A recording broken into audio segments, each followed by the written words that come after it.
ายดีพี่น้องใครสบายดีมื้อนี้มาซอยเวียกอยู่เรือนงานบุญแจกเขาพี่น้องจ้ะตอนนี้กำลังจ่ายซีดป่าส่งไปเนาะ เคยใส่ชุดแล้วเลยค่ะเรียกไปแล้วนี่น้ำเรียกไปเหรอรับเรื่องมาก ใส่เนื้อปลานี้เป็นตำเวียดนามเขาพูดคำว่ามันนี่เป็นตำปลาต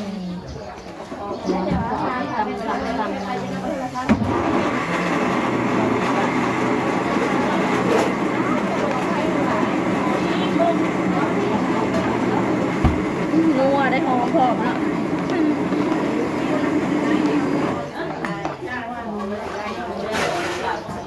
นายโทนกันมา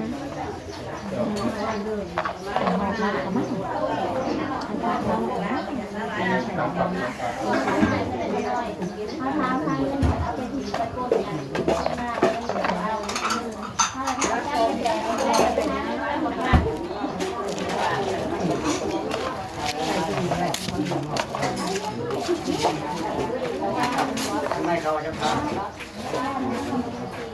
จ้างแล้วหรือไม่ได้ ปลาเนี่ยปลานี่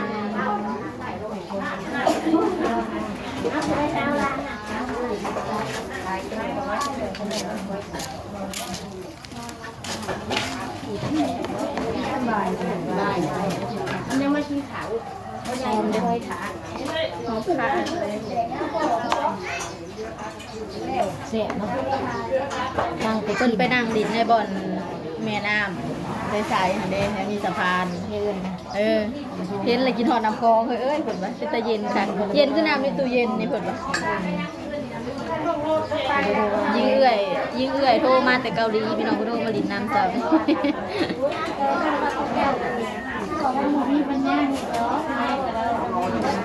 เอาบักแดงเกาหลีมาฝากเลยเด้อโทรประเทศงานบอกว่าแล้วเลยเด้เพิ่นว่าเฮ็ดแต่6 โมง แล้วว่าอีกถึงมันเป็นคนละแนวกับเรามาตื่น เฮ็ดงาน5 ชั่วโมงนึงงานบ่ได้นักเพิ่นว่าเฮ็ดแล้วแล้วก็นอนเอ้ยจังสินอนบ่ได้อันนี้ ชั่วโมงมาสิมันคือการกับเรามีแต่เฮากับไพ่แล้วคือกันต่างประเทศกับนอนแล้ว 2-3 เดือนก็ได้มาเด้อ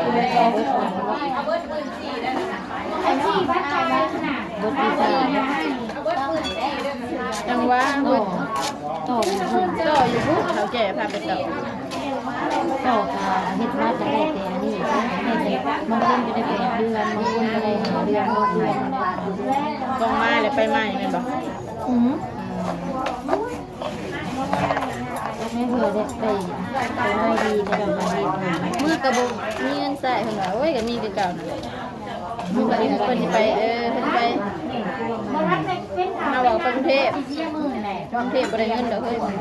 มาเกาหลีคือเก่าเนี่ยมันได้หลายกว่ากันเด้ เก็บอยู่เด้ ถ้ากระจุบหนีเพิ่นว่า ดีลายนะ ค่านั่นค่านี่นะถ้ากระจุบหนีบริษัท บริษัทที่เราแก่พวกน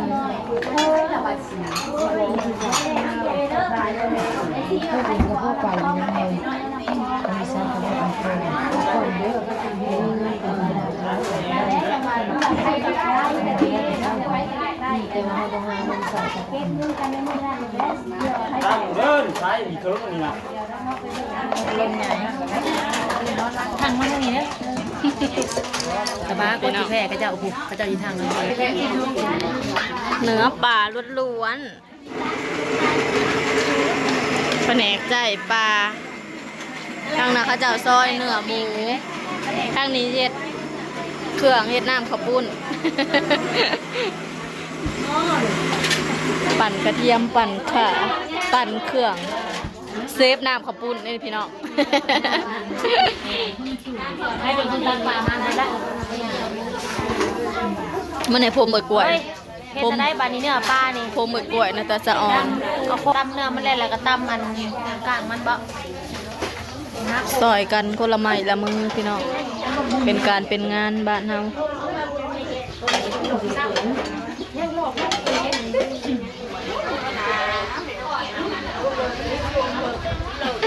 ทางนี้เด็ดพัก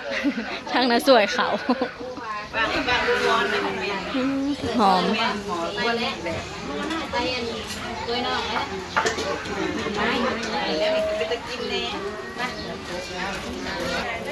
หัวนำนาข้าวปุ้นคนแนวมือ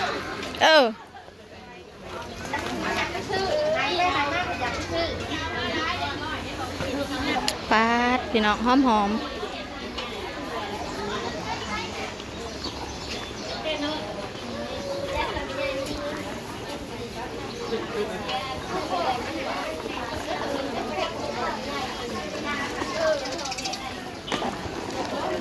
หอมเด้พวกข่าแล้วก็หัวหอมแล้วก็กระเทียมพี่น้องปั่นใส่กันแล้วก็มาขัวถาเนื้อปลายังตำอยู่จะนำหนาข้าวปุ้น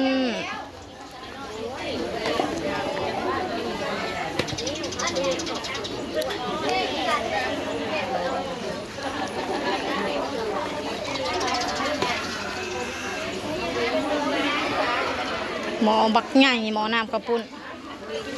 ทางนี้ล่างพักหนึ่งเขา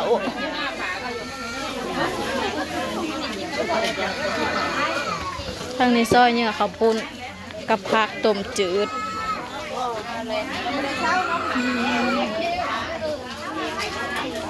ทางนายย่างหมูอยู่แคมหวยพี่น้องเอ้ยโหเลี้ยวเห็นหอดให้น้ำคลอง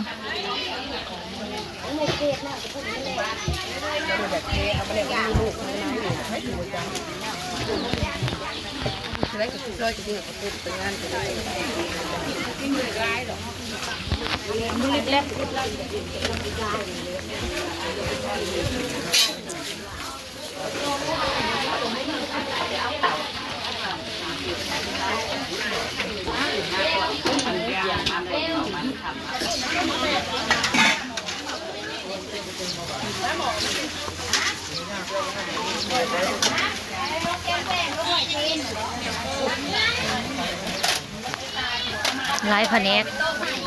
เป็นจุ่มอยู่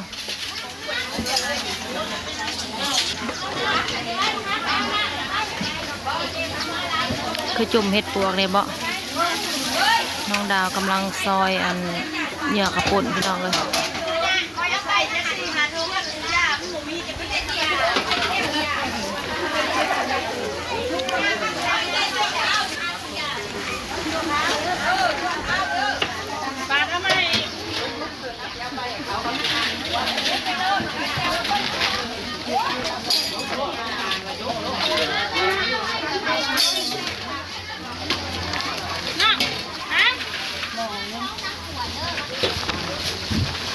มาเป็นแพ็คก็ได้เข้าสิหาหมอไปอันตักหมอมาแบ่งเนี่ยบุกจิตหมอไปเอาใส่ออกบ่หมอใส่เหรอตัวนี้ก็สิต้มอันนาง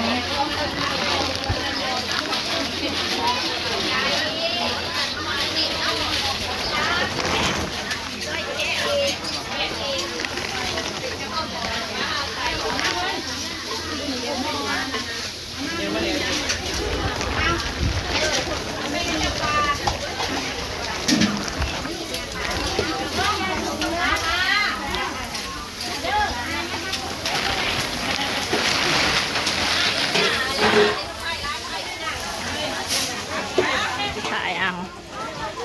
มัดแล้วเลยพี่น้องเอ้ยใส่เวลาไปเฮิงเติบสำหรับเหนือข้าวปุ้นเป็นตะแสบขนาดเลยปีกระหล่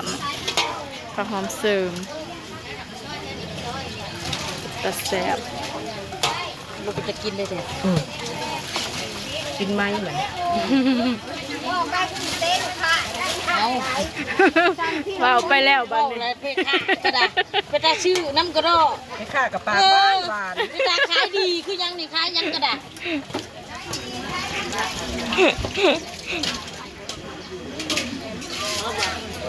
เกี่ยมไว้แพ็กเกินโตหักแขกมาแรงพี่น้องเพิ่นมาโมมาทานเป็นการเป็นงานบาทไฮสอยกันคนละไม้ละมือ